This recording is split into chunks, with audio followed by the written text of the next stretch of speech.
Manuel and Esteban are identical twins that no one can tell apart. They even have their own language. It seems to everyone that they have an almost supernatural connection. Thornton Wilder, today on the Classic Tales podcast.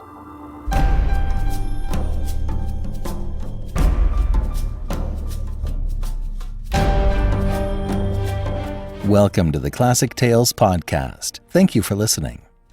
We are proudly supported by our listeners. Please sign up to be a supporter for as little as $5 a month. We'll give you a monthly coupon code for $8 off any audiobook order. Your support on a monthly basis is vital to keep us going.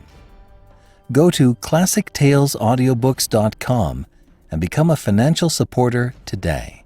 Thank you so much. And now, The Bridge of San Luis Rey, Part 2 of 3, by Thornton Wilder.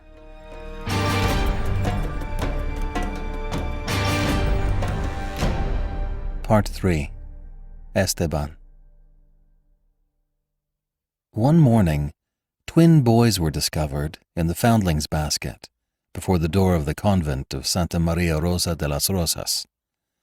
Names were found for them almost before the arrival of the wet nurse, but the names were not as useful to them as our names are to most of us, for no one ever succeeded in telling the boys apart.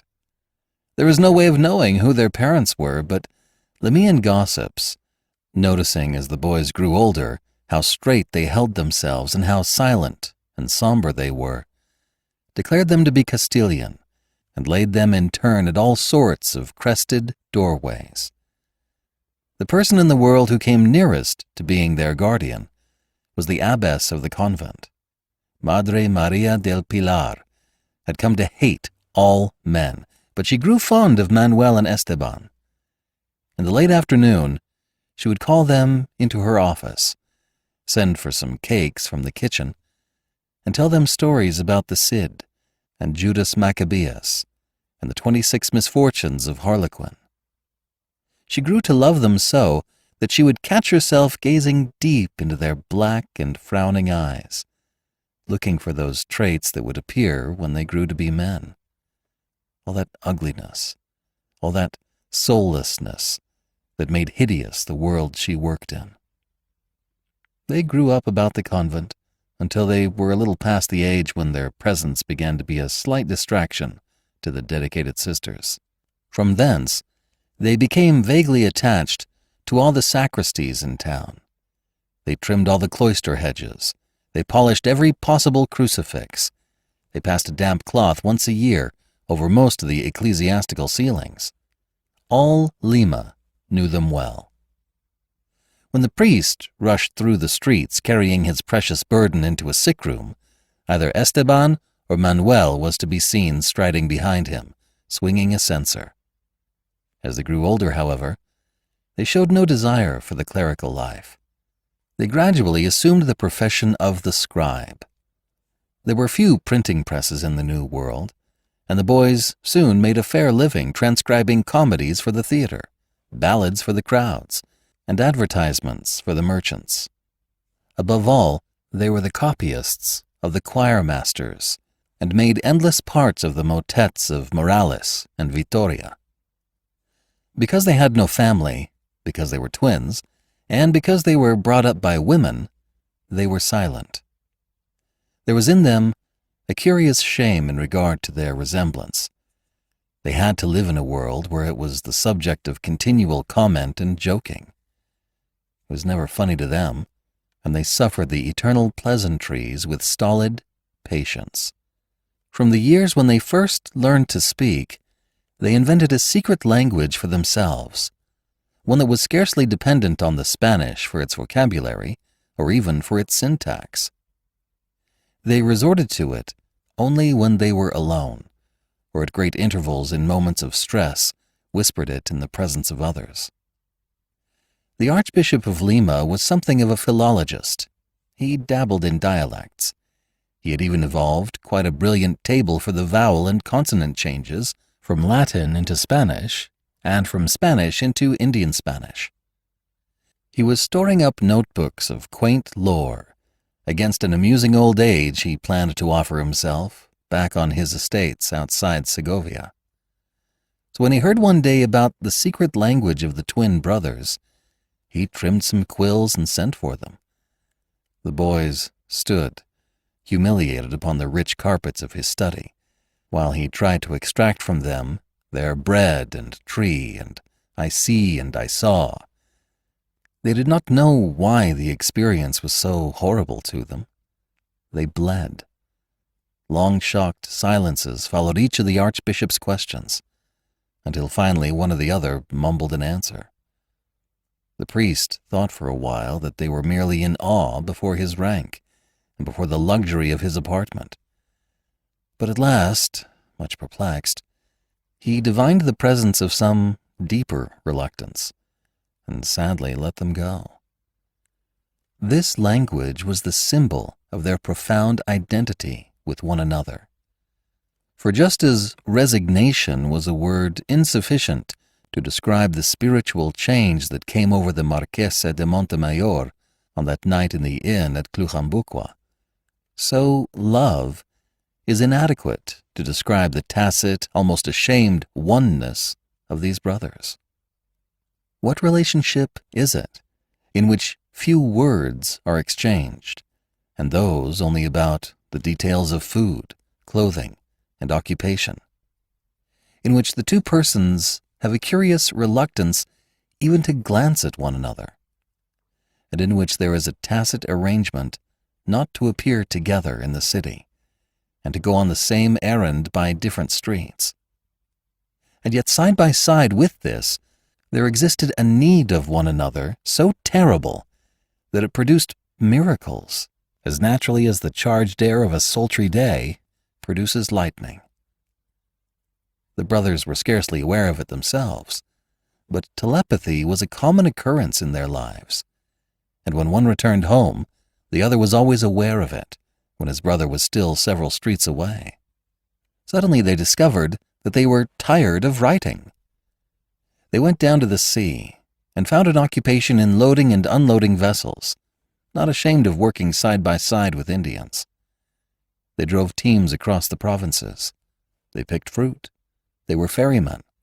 And always they were silent. Their somber faces took on from these labors a male and gypsy cast.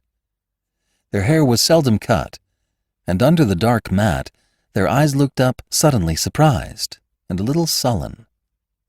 All the world was remote and strange and hostile except one's brother.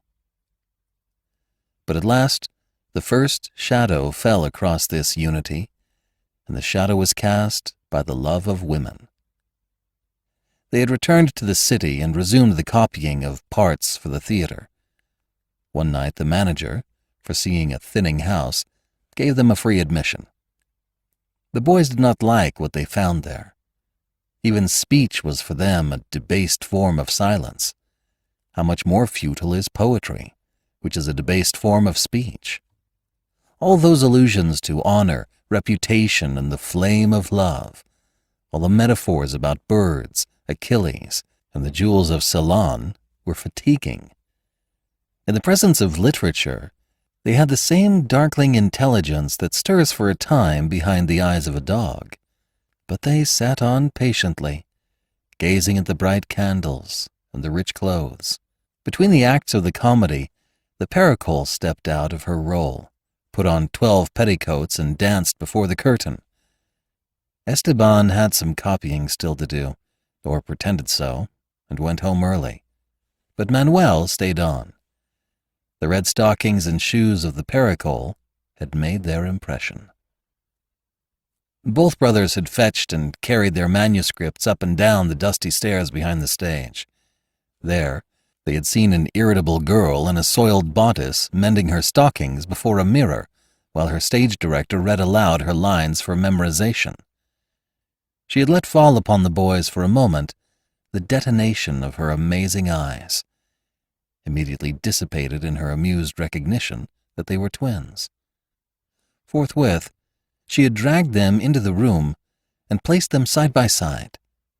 Carefully, amusedly, and remorselessly, she had peered into every square inch of their faces, until finally, laying one hand on Esteban's shoulder, she had cried out, "This one is the younger." That had been several years before, and neither brother had thought of the episode again. Henceforth, all Manuel's errands seemed to lead him past the theater. Late at night he would drift about among the trees beneath her dressing-room window. It was not the first time that Manuel had been fascinated by a woman. Both brothers had possessed women, and often, especially during their years at the waterfront, but simply, Latinly. But it was the first time that his will and imagination had been thus overwhelmed. He had lost that privilege of simple nature, the dissociation of love and pleasure. Pleasure was no longer as simple as eating. It was being complicated by love.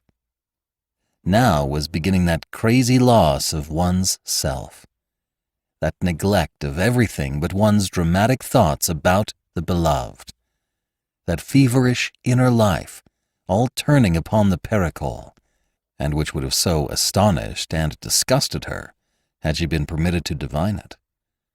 This Manuel had not fallen in love through any imitation of literature. It was not of him, at all events, that the bitterest tongue in France had remarked only 50 years before that many people would never have fallen in love if they had not heard about it. Manuel read little. He had only been once to the theater, where above all there reigns the legend that love is a devotion, and the Peruvian tavern songs that he might have heard, unlike those of Spain, reflected very little of the romantic cult of an idealized woman. When he said over to himself that she was beautiful and rich and fatiguingly witty, and the Viceroy's mistress, none of these attributes that made her less obtainable had the power to quench his curious and tender excitement. So he leaned against the trees in the dark, his knuckles between his teeth, and listened to his loud heartbeats. But the life that Esteban was leading had been full enough for him. There was no room in his imagination for a new loyalty, not because his heart was less large than Manuel's, but because it was of a simpler texture. Now he discovered that secret, from which one never quite recovers. That even in the most perfect love, one person loves less profoundly than the other. There may be two equally good, equally gifted, equally beautiful, but there may never be two that love one another equally well. So Esteban sat up in their room by a guttering candle, his knuckles between his teeth, and wondered why Manuel was so changed, and why the whole meaning had gone out of their life. One evening Manuel was stopped on the street by a small boy, who announced to him that the pericole wished him to call upon her at once. Manuel turned in his path and went to the theater. Straight, somber, and impersonal, he entered the actress's room and stood, waiting. Camila had a service to ask of Manuel, and she thought a few preliminary blandishments were necessary, but she scarcely paused in combing a blonde wig that was dressed upon the table before her. "You write letters for people, don't you? I want you to write a letter for me, please. Please come in." He came forward 2 steps. "You never pay me the least visit, either of you. That's not Spanish of you," meaning courteous. "Which are you, Manuel or Esteban?" "Manuel." "It doesn't matter. You're both unfriendly. Neither of you ever comes to see me. Here I sit, learning stupid lines all day, and no one ever comes to see me but a lot of peddlers. It is because I am an actress, no?" This was not very artful, but for Manuel it was unspeakably complicated. He merely stared at her from the shadows of his long hair and left her to improvise. "I am going to engage you to write a letter for me, a very secret letter. But now I can see that you don't like me, and that to ask you to write a letter would be as good as reading it aloud in all the wine shops. What does that look mean, Manuel? Are you my friend? Yes, Senora. Go away. Send me Esteban. You do not even say yes, Senora, as a friend would say it. Long pause. Presently she raised her head. Are you still there, unfriendly? Yes, Senora. You can trust me to do anything for you. You can trust. If I ask you to write one letter for me, or 2 letters, you promise never to mention to a human being what is in them, or even that you wrote them? Yes, Senora. What do you promise by? By the Virgin Mary? Yes, Senora. And by the heart of St. Rose of Lima? Yes, Senora. Name of the name, Manuel. Anyone would think you were as stupid as an ox. Manuel, I am very angry with you. You are not stupid. You don't look stupid. Please don't just say, yes, Senora, again. Don't be stupid, or I'll send for Esteban. Is anything the matter with you? Here Manuel cast himself upon the Spanish language and exclaimed with unnecessary vigor, I swear by the Virgin Mary and the heart of St. Rose of Lima that all that has to do with the letter will be secret.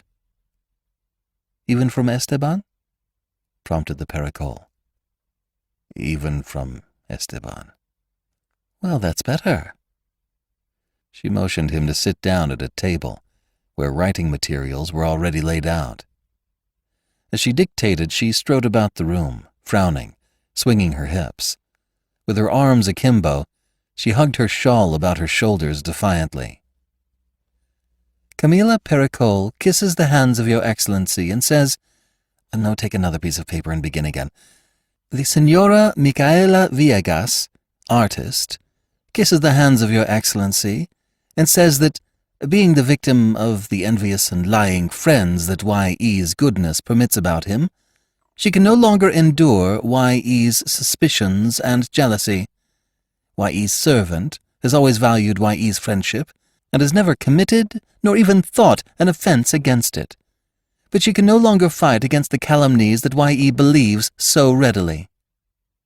Senora Villegas, artist, called the Pericol, therefore returns herewith such of Y.E.'s gifts as have not been placed beyond recall, since without Y.E.'s confidence, Y.E.'s servant can take no pleasure in them. Camilla continued walking about the room for several minutes, consumed by her thoughts. Presently, without so much as glancing at her secretary, she commanded, Take another leaf. Have you gone mad? Do not ever think of dedicating another bull to me again. It has caused a frightful war. Heaven protect you, my colt. Friday night, the same place, the same time. I may be a little late, for the fox is wide awake. That will be all. Manuel rose. You swear that you have made no errors? Yes, I swear. There is your money. Manuel took the money. I shall want you to write me more letters from time to time. My Uncle Pio generally writes my letters. These I do not wish him to know about. Good night. Go with God. Go with God. Manuel descended the stairs and stood for a long time among the trees, not thinking, not moving. Esteban knew that his brother was continually brooding over the Pericol, but he never suspected that he saw her. From time to time during the next 2 months, a small boy would approach him in great haste and ask whether he were Manuel or Esteban, and being informed that he was only Esteban, the boy would add that Manuel was wanted at the theater. Esteban assumed that the call was for copyist's work, and was therefore utterly unprepared for a visit that they received one night in their room. It was almost midnight. Esteban had gone to bed, and lay gazing out from under the blanket at the candle, beside which his brother was working. There was a light tap at the door, and Manuel opened, to admit a lady heavily veiled, out of breath and nervous. She threw back the scarf from her face and said hurriedly, Quick, ink and paper. You are Manuel, yes? You must do a letter for me at once. For a moment, her glance fell on the two bright eyes that glared at her from the edge of the cot. She murmured, You must excuse me. I know it is late. It was necessary. I must come. Then, turning to Manuel, she whispered into his ear, Write this. I, the Pericole, am not accustomed to wait at a rendezvous.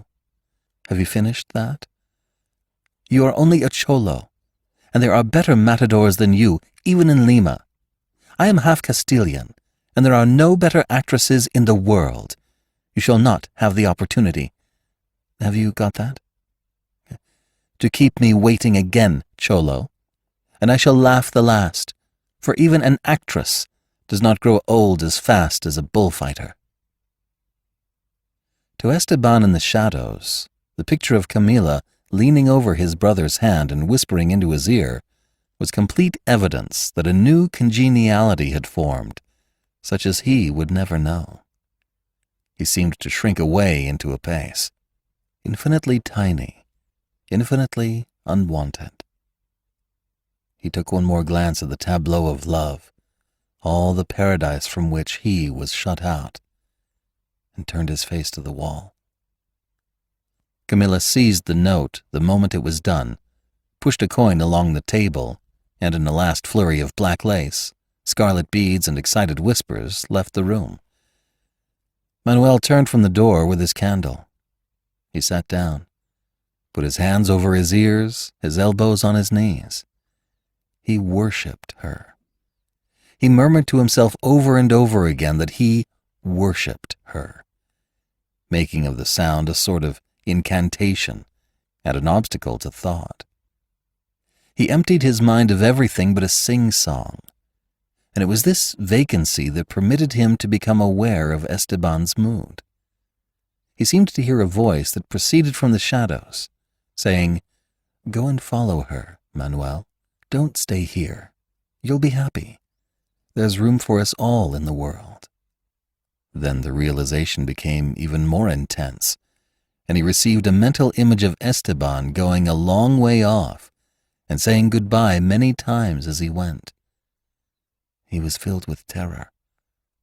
By the light of it, he saw that all the other attachments in the world were shadows, or the illusions of fever, even Madre Maria del Pilar, even the Pericole. He could not understand why Esteban's misery should present itself as demanding a choice between him and the Pericole, but he could understand Esteban's misery as misery, and at once he sacrificed everything to it, if it can be said we ever sacrifice anything save what we know we can never attain, or what some secret wisdom tells us would be uncomfortable or saddening to possess. To be sure, there was nothing on which Esteban could base a complaint. It was not jealousy, for in their earlier affairs it had never occurred to either of them that their loyalty to one another had been diminished. It was merely that in the heart of one of them there was left room for an elaborate, imaginative attachment, and in the heart of the other there was not. Manuel could not quite understand this, and as we shall see, he nourished a dim sense of being accused unjustly. But he did understand that Esteban was suffering. In his excitement, he groped for a means of holding this brother, who seemed to be receding into the distance. And at once, in one unhesitating stroke of the will, he removed the Pericole from his heart. He blew out the candle and lay down on his bed. He was trembling. He said aloud with exaggerated casualness, Well, that's the last letter I write for that woman. She can go and find a pander somewhere else. If ever she calls here or sends for me when I'm out, tell her so. Make it plain. That's the last I have to do with her. And with that, he began reciting his evening psalm aloud. But he had hardly reached A Sagita Volante in Die when he became aware that Esteban had risen and was lighting the candle. What's the matter? He asked. I'm going out for a walk, replied Esteban, somberly, fastening his belt. After a moment, he broke out with an assumption of anger. You don't have to say what you just said for me. I don't care whether you write her letters or not. You don't have to change for me. I haven't anything to do with that. Go to bed, you fool. God, you're a fool, Esteban. What made you think I said that for you? Don't you believe I mean it when I say I'm through with her? Do you think I want to write any more of her dirty letters and get paid for them like that? It's all right. You love her. You don't have to change because of me. Love her? Love her? You're crazy, Esteban. How could I love her? What chance would there be for me? Do you suppose she'd give me those letters to write if there were any chance? Do you suppose she'd push a piece of money across the table every time? You're crazy, Esteban. That's all. There was a long pause. Esteban would not go to bed. He sat by the candle in the middle of the room, tapping with his hand on the edge of the table. Go to bed, you fool! Shouted Manuel, rising on one elbow under the blanket. He was talking in their secret language, and the new pain at his heart gave a greater ring of reality to his assumption of rage. I'm all right. I won't. I'm going out for a walk, replied Esteban, picking up his coat. You can't go out for a walk. It's 2:00. It's raining. You can't go out and walk about for hours like that. Look, Esteban, I swear to you there's nothing left to all that. I don't love her. I only did for a time. By now Esteban stood in the dark of the open door. In the unnatural voice with which we make the greatest declarations of our lives, he muttered, I'm in your way, and turned to go. Manuel leapt out of his bed. His head seemed to be full of a great din, a voice crying out that Esteban was going away forever, was leaving him alone forever. In the name of God! In the name of God, Esteban, come back here! Esteban came back and went to bed, and the matter was not mentioned again for many weeks. The very next evening Manuel had an opportunity of declaring his position. A messenger arrived from the Pericole and was told harshly to inform the actress that Manuel would write no more letters for her. One evening Manuel tore open the flesh on his knee against a piece of metal. Neither brother had ever been ill for so much as a day in his life, and now Manuel, utterly bewildered, watched his leg swell and felt the waves of pain rise and fall in his body. Esteban sat by and stared at his face, trying to imagine what great pain was. At last, one midnight, Manuel remembered that the signboard of a certain hairdresser in the city described the proprietor as an experienced barber and surgeon. Esteban ran through the streets to fetch him. He pounded on the door.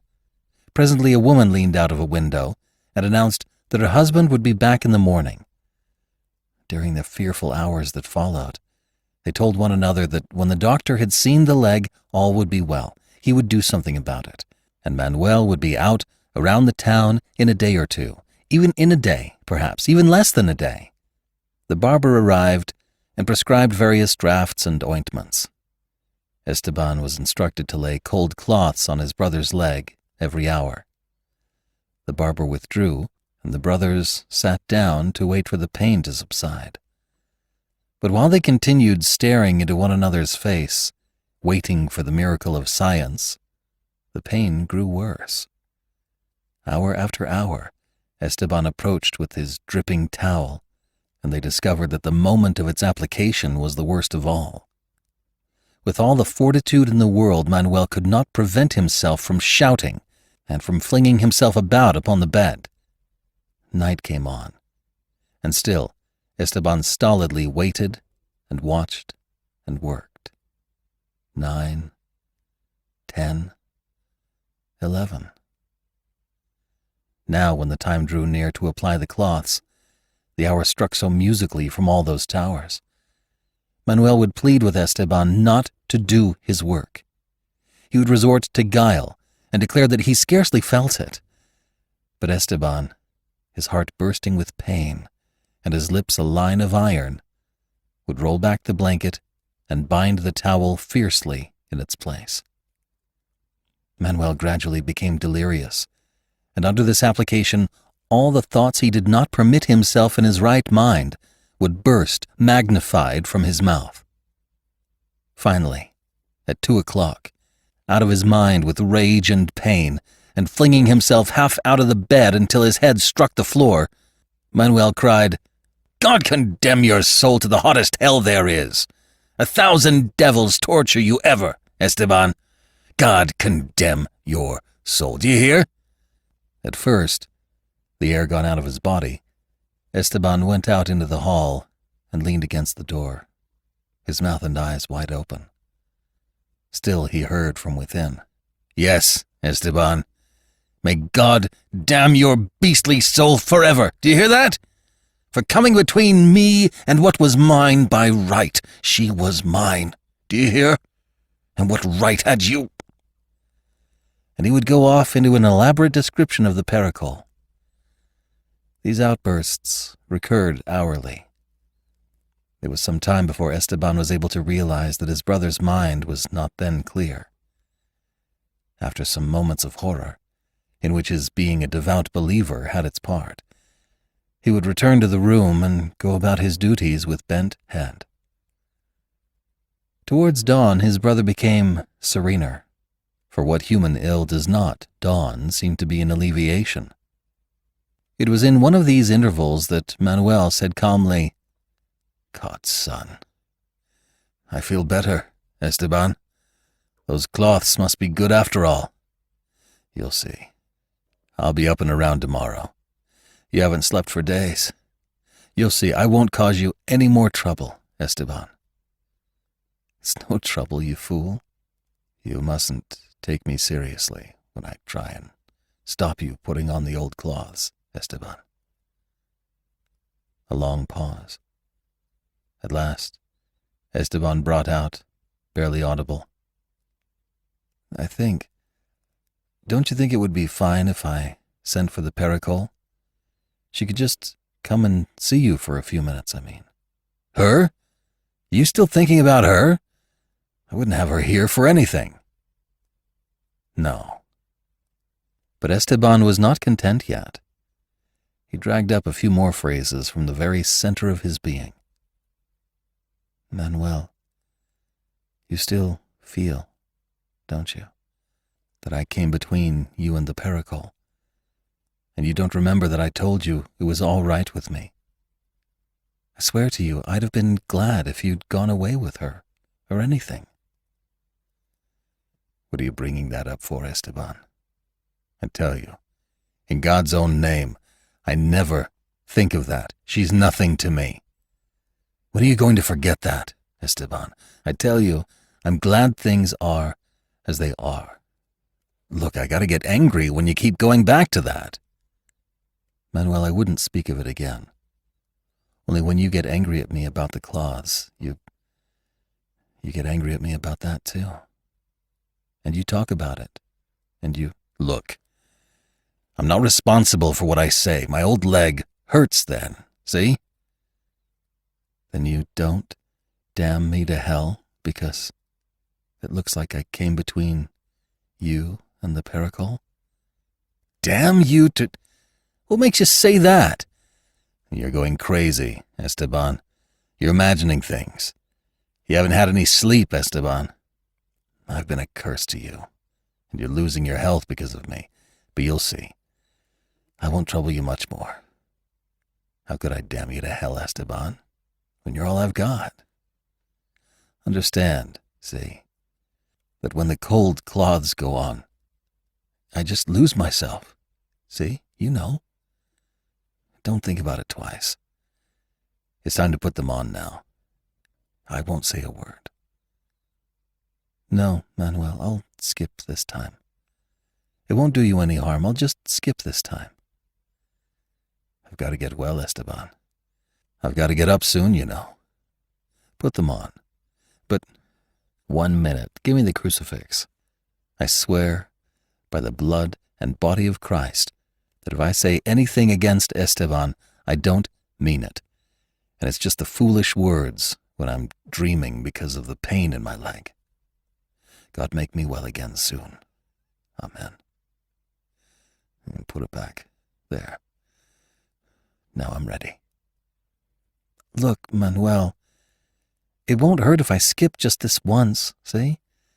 It'll be good for you, sure, to not get it all stirred up just this once. No, I've got to get well. The doctor said it had to be done. I won't say a word, Esteban. And it would begin all over again. During the second night, a prostitute in the next room started beating on the wall, outraged at such language. A priest in the room on the other side would come out into the hall and beat on the door. The whole floor would gather before the room in exasperation. The innkeeper came up the stairs, loudly promising his guests that the brothers would be dumped into the street the very next morning. Esteban, holding his candle, would go into the hall and permit them to rage at him for as long as they pleased. But after that, he took to pressing his hand firmly over his brother's mouth during the moments of greatest stress. This increased Manuel's personal rage at him, and he would babble all through the night.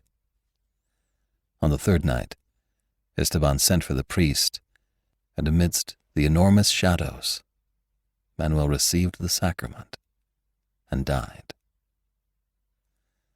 Thereafter Esteban refused to come near the building. He would start off upon long walks, but presently drifting back, would hang about, staring at passers-by, within 2 streets of where his brother lay. The innkeeper, failing to make any impression upon him, and remembering that the boys were brought up at the convent of Santa Maria de las Rosas, sent for the abbess. Simply and soundly, she directed all that was to be done. At last, she went down to the street corner and spoke to Esteban. He watched her approach him, a glance mixed of longing and distrust. But when she stood near him, he turned sideways and looked away. I want you to help me. Won't you come in and see your brother? Won't you come in and help me? No. You won't help me? A long pause. Suddenly, as she stood there, full of her helplessness, there flashed through her mind an incident of many years before. The twin brothers, about 15 years old, were sitting at her knee, and she was telling them the story of the crucifixion. Their large, grave eyes were fixed upon her lips. Suddenly, Manuel had cried out loudly, "If Esteban and I had been there, we would have prevented it." Well, then, if you won't help me, will you tell me which you are? Manuel, said Esteban. Manuel, won't you come and just sit with me up there for a short time? After a long pause. No. But Manuel, dear Manuel, can't you remember as children how you did so many things for me?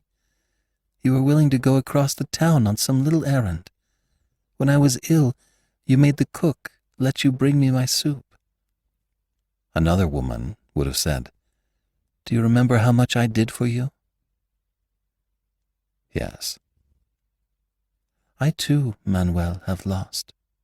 I too. Once. We know that God has taken them into his hands. But this did not do it all. Esteban turned vaguely and walked away from her. When he had gone about 20 paces, he stopped and stared down a side street, like a dog who wants to go away, but is reluctant to offend the master who calls him back. That was all they could get out of him. When the fearful procession passed through the city, with its black hoods and masks, its candles in broad daylight, its display of heaped-up skulls, its terrifying psalms, Esteban followed it in the parallel streets, catching glimpses of it from a distance, like a savage. All Lima was interested in this separation of the brothers. Housewives whispered together sympathetically about it as they unfurled their carpets from the balconies. The men in the wine shops, alluding to it, shook their heads and smoked in silence for a while. Travelers from the interior told of seeing Esteban as he strayed with eyes like coals along the dried-up beds of rivers or through the great ruins of the old race.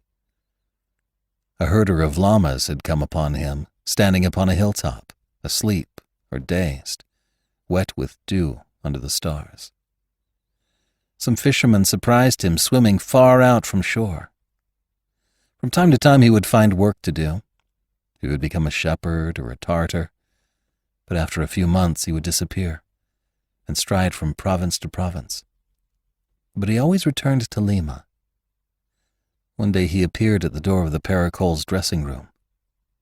He made as though to speak, gazed earnestly at her, and vanished. One day a sister came running into the office of Madre Maria del Pilar with the news that Esteban, whom the world called Manuel, was lingering about the door of the convent. The abbess hurried out into the street. For months, she had been asking herself what strategy could reconcile this half-demented boy to living among them again. She assembled as grave and calm a manner as she was able, and appearing at the street door, murmured, "My friend," and looked at him. He gazed back at her, with the same glance of longing and distrust that he had shown her before, and stood, trembling. Again, she whispered, "My friend," and moved a step forward. Suddenly Esteban turned and, breaking into a run, disappeared. Madre Maria del Pilar rushed stumbling back to her desk and fell upon her knees, exclaiming angrily, "I have prayed for wisdom, and you have given me none. You have not chosen to give me the least grace. I am a mere scrubber of floors." But during the penance she set herself for this impudence, the thought came to her to send for Captain Alvarado. 3 weeks later, she had a 10-minute conversation with him, and the next day he started for Cusco, where, it was said, Esteban was doing some copying for the university. There was this strange and noble figure in Peru during these years, the Captain Alvarado, the traveler. He was blackened and cured by all weathers. He stood in the square with feet apart, as though they were planted on a shifting deck. His eyes were strange, unaccustomed to the shorter range, too used to seizing the appearances of a constellation between a cloud, and the outline of a cape in rain. His reticence was sufficiently explained for most of us by his voyages, but the Marquesa de Montemayor had other light on the matter. "Captain Alvarado is bringing you this letter in person," she wrote to her daughter. "Introduce him to some of your geographers, my treasure, though it may make them a little uncomfortable, for he is the diamond of sincerity. They will never see anyone who has traveled so far. Last night he described to me some of his voyages. Imagine him pushing his prow through a sea of weeds, stirring up a cloud of fish like grasshoppers in June, or sailing between islands of ice. Oh, he has been to China and up the rivers of Africa, but he is not merely an adventurer, and he seems to take no pride in discovering new places, nor is he a mere merchant. One day I asked him narrowly why he lived so, and he avoided my question. I found out from my laundress what I think is the reason of his wandering. My child, he had a child. My daughter, he had a daughter. She was just old enough to cook a holiday meal and do a little sewing for him. In those days he merely sailed between Mexico and Peru, and hundreds of times she waved him farewell or welcome. We have no way of knowing whether she was more beautiful or intelligent than the thousands of other girls that lived about him, but she was his.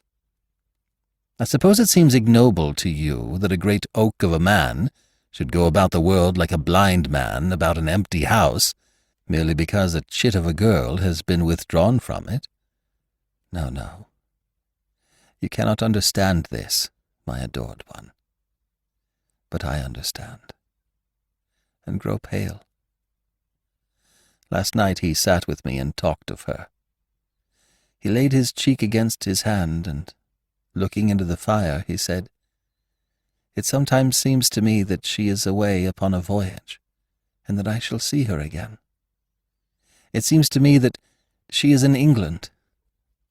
He will laugh at me, but I think he goes about the hemispheres to pass the time between now and his old age. The brothers had always entertained a great respect for Captain Alvarado. They had worked for him a short time, and the silence of the three of them had made a little kernel of sense in a world of boasting, self-excuse, and rhetoric. So now, when the great traveler came into the dark kitchen where Esteban was eating, the boy drew his chair farther into the shadow, but at a distance he was glad. The captain gave no sign of recognizing or even of seeing him until he had finished his meal. Esteban had finished long before, but, not wishing to be spoken to, waited until the captain should have left the cave. At last, the captain walked over to him and said, "You are Esteban, or Manuel. You helped me once with some unloading. I am Captain Alvarado." "Yes," said Esteban. "How are you?" Esteban muttered something. "I am looking for some strong fellows to go on my next trip with me." Pause. "Would you like to come?" Longer pause. "England and Russia. Hard work. Good wages. A long way from Peru. Well?" Apparently Esteban had not been listening. He sat with his eyes on the table. At last the captain raised his voice as to a deaf person. "I said, do you want to go on my next trip with me?" "Yes, I'll go," answered Esteban suddenly. "Fine, that's fine. I want your brother too, of course." "No." "What's the matter? Wouldn't he want to come?" Esteban mumbled something, looking away. Then half rising, he said, "I gotta go now. I gotta see somebody about something." "Let me see your brother myself. Where is he?" "Dead," said Esteban. "Oh, I didn't know. I'm sorry." "Yes," said Esteban. "I got to go." Which are you? What's your name?" "Esteban." "When did Manuel die?" "Oh, just a few weeks. He hit his knee against something, and just a few weeks ago." They both kept their eyes on the floor. "How old are you, Esteban?" 22. "Well, that's settled then. You're coming with me?" "Yes." "You may not be used to the cold." "Yes, I'm used to it. I've got to go now. I got to go in the city and see somebody about something." "Well, Esteban, come back here for supper and we'll talk about the trip. Come back and have some wine with me, see? Will you?" "Yes, I will." "Go with God." "Go with God." They had supper together, and it was arranged that they were to start for Lima the next morning. The captain got him very drunk. At first they poured and drank in silence. Then the captain began to talk about ships and their courses. He asked Esteban questions about tackle and about the guide stars. Then Esteban began to talk about other things, and to talk very loudly. "On the ship, you must give me something to do all the time. I'll do anything. I'll climb up high and fix ropes. I'll watch all night because, I don't sleep well anyway. And, Captain Alvarado, on the ship you must pretend that you don't know me. Pretend that you hate me the most, so that you'll always give me things to do. I can't sit still and write at a table any more. And don't tell the other men about me. That is, about... I hear you went into a burning house, Esteban, and pulled someone out. Yes. I didn't get burned or anything. You know, cried Esteban, leaning across the table, you're not allowed to kill yourself. You know you're not allowed. Everybody knows that. But if you jump into a burning house to save somebody, that wouldn't be killing yourself. And if you become a matador and the bull caught you, that wouldn't be killing yourself. Only you mustn't put yourself in the bull's way on purpose. Did you ever notice that animals never kill themselves, even when they're sure to lose? They never jump into a river or anything, even when they're sure to lose. Some people say that horses run into bonfires. Is that true? No, I don't think that's true. I don't think that it's true. We had a dog once. Oh, I mustn't think of that. Captain Alvarado, do you know Madre Maria del Pilar? Yes. I want to give her a present before I go away. Captain Alvarado, I want you to give me all my wages before I start. I won't need any money anywhere. And I want to buy her a present now. The present isn't from me only. She was... Here Esteban wished to say his brother's name, but was unable to. Instead, he continued in a lower voice. She had a serious loss once. She said so. I don't know who it was, and I want to give her a present. Women can't bear that kind of a thing like we can. The captain promised him that they would choose something in the morning. Esteban talked about it at great length. At last, the captain saw him slip under the table, and himself, rising up, went out into the square before the inn. He looked at the line of the Andes, and at the streams of stars crowding forever across the sky, and there was that wraith, hanging in mid-air and smiling at him. The wraith with the silvery voice that said for the 1000th time, "Don't be gone long, but I'll be a big girl when you get back."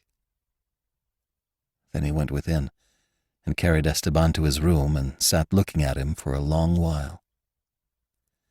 The next morning he was waiting at the bottom of the stairs when Esteban appeared. "We're starting when you're ready," said the captain. The strange glitter had returned to the boy's eyes. He blurted out, "No, I'm not coming. I'm not coming after all." "Aye, Esteban, but you have promised me that you would come." "It's impossible. I can't come with you." And he turned back up the stairs. "Come here a moment, Esteban, just a moment." "I can't come with you. I can't leave Peru." "I want to tell you something." Esteban came down to the foot of the stairs. "How about that present for Madre Maria del Pilar?" asked the captain in a low voice. Esteban was silent, looking over the mountains. "You aren't going to take that present away from her. It might mean a lot to her, you know." "All right," murmured Esteban, as though much impressed. "Yes. Besides, the ocean's better than Peru. You know Lima and Cuzco and the road. You have nothing more to know about them. You see, it's the ocean you want. Besides, on the boat, you'll have something to do every minute. I'll see to that. Go and get your things and we'll start." Esteban was trying to make a decision. It had always been Manuel who had made the decisions, and even Manuel had never been forced to make as great a one as this. Esteban went slowly upstairs. The captain waited for him, and waited so long that presently he ventured half the way up the stairs and listened. At first, there was silence, then a series of noises that his imagination was able to identify at once. Esteban had scraped away the plaster about a beam and was adjusting a rope about it. The captain stood on the stairs, trembling. "Perhaps it's best," he said to himself. "Perhaps I shouldn't leave him alone.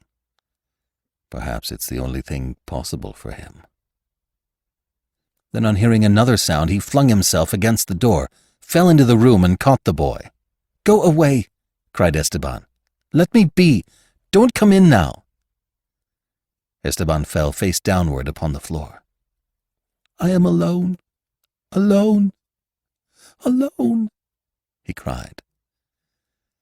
The captain stood above him, his great plain face ridged and gray with pain. It was his own old hours he was reliving. He was the awkwardest speaker in the world, apart from the lore of the sea.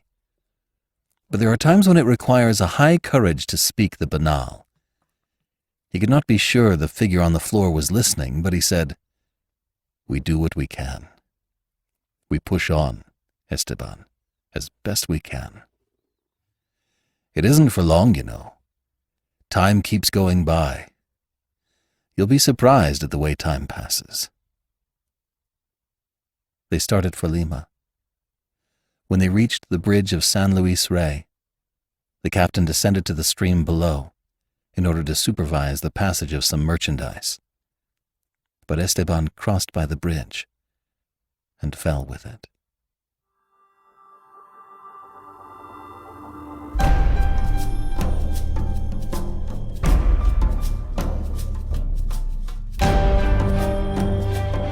This is B.J. Harrison. I hope you've enjoyed this unabridged production of The Bridge of San Luis Rey, Part 2 of 3, by Thornton Wilder. If you have enjoyed this book, please become a monthly supporter by going to ClassicTalesAudiobooks.com. Donate $5 a month and get a monthly coupon code for $8 off any audiobook order. Improving literacy is what we are all about, and we like to give more than we get. Thanks for pitching in. Thank you for supporting me today and allowing classic literature to awaken your better self. Please join me every week, and we'll rediscover the greatest stories ever put to paper.